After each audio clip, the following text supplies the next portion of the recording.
I'm okay, I'm fine. Kincana, Kincana, teng neng neng neng neng.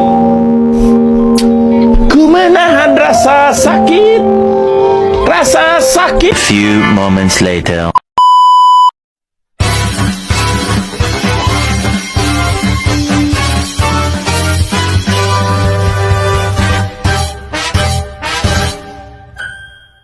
Assalamualaikum warahmatullahi wabarakatuh. Shalom, salam sejahtera bagi kita semua. Om Swastiastu, Namo Buddhaya dan salam kebajikan. Perkenalkan, nama saya Muhammad Faisal Askari Sidik. Saya berasal dari kelas pagi reguler 03 dengan NPM 2310011011151. Saya berasal dari Fakultas Hukum Universitas 17 Agustus 1945 Samarinda. Pada kesempatan kali ini, saya akan membuat video untuk ujian tengah semester pada mata kuliah Bahasa Indonesia dengan dosen pengajarnya adalah Ibunda Dr. Hajah Siti Aisyah, SPD, SH, MMH. Dan di sini saya akan membawakan tema korupsi yang berjudul Hukum Pidana Korupsi. Menurut Kamus Besar Bahasa Indonesia atau yang disebut KBBI, korupsi adalah penyelewengan atau penyalahgunaan uang negara, perusahaan, organisasi, yayasan, dan sebagainya untuk keuntungan pribadi atau orang lain. Untuk menurut para ahli, salah satu ahli yaitu Robert Klitgaard, pengertian korupsi dilihat dari perspektif administrasi negara. Korupsi adalah satu tingkah laku yang menyimpang dari tugas-tugas resmi jabatan di suatu negara. Karena sifatnya yang sangat merusak, korupsi telah dikategorikan sebagai kejahatan luar biasa atau sebagai extraordinary crime oleh negara, termasuk negara Indonesia. Kita masuk ke unsur-unsur hukum pidana korupsi. Jadi hukum pidana korupsi memiliki beberapa unsur, yaitu ada 5. Yang pertama ada subjek, objek, tindakan, motif, dan dampak. Di subjek, setiap orang atau korporasi, sedangkan objek ada keuangan negara atau perekonomian negara. Yang ketiga ada tindakan, itu memperkaya diri sendiri, orang lain, atau suatu korporasi. Yang keempat ada motif, motifnya adalah melawan hukum. Yang kelima dampak, dampaknya dapat merugikan keuangan dan perekonomian negara. Baik, selanjutnya kita masuk ke jenis-jenis hukum pidana korupsi. Hukum pidana korupsi di Indonesia diatur dalam Undang-Undang Nomor 31 Tahun 1999 tentang pemberantasan tindak pidana korupsi sebagaimana telah diubah dengan Undang-Undang Nomor 20 Tahun 2001. Tindak pidana korupsi dapat dikategorikan menjadi beberapa jenis, yaitu ada 3. Korupsi dalam jabatan, korupsi di luar jabatan, dan korupsi pemberantasan tindak pidana korupsi. Korupsi dalam jabatan adalah tindak pidana jabatannya. Pejabat publik yang dimaksud meliputi: yang pertama pegawai negeri, yang kedua pejabat negara, yang ketiga pejabat daerah, yang keempat pejabat BUMN atau BUMD, yang kelima ada pejabat swasta yang bekerja untuk kepentingan umum.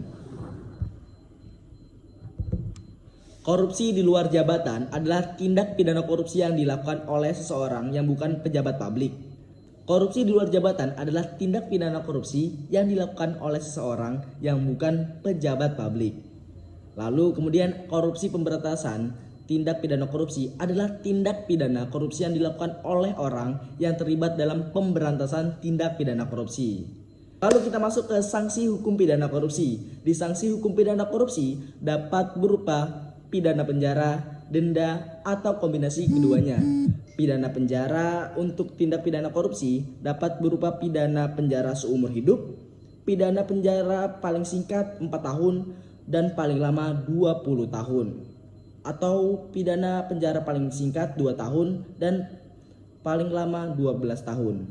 Denda untuk pidana korupsi dapat berupa denda paling sedikit yaitu 200 juta rupiah dan paling banyak 1 miliar rupiah. Lalu kita masuk ke upaya penegakan hukum pidana korupsi. Upaya penegakan hukum pidana korupsi dapat dilakukan melalui berbagai cara, antara lain yang pertama penyelidikan, penyidikan, penuntutan, dan peradilan. Seperti itu.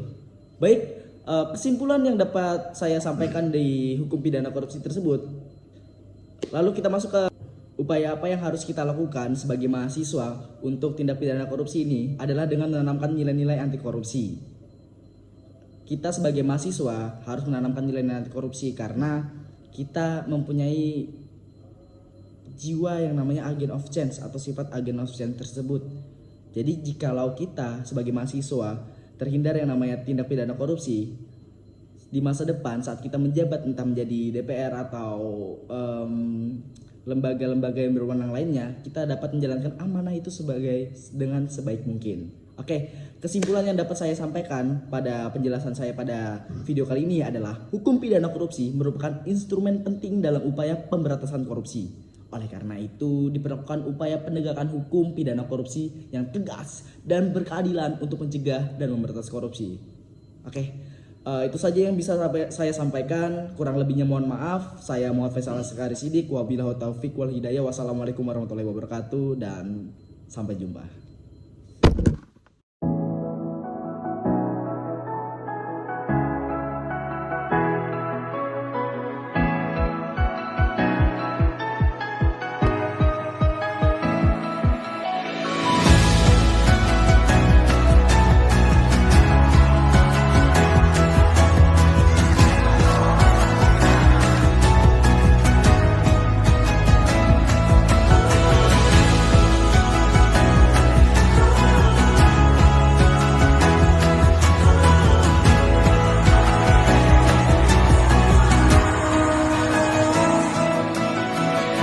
Samarinda tahun akademik 2023-2024 hari Rabu tanggal 20 September tahun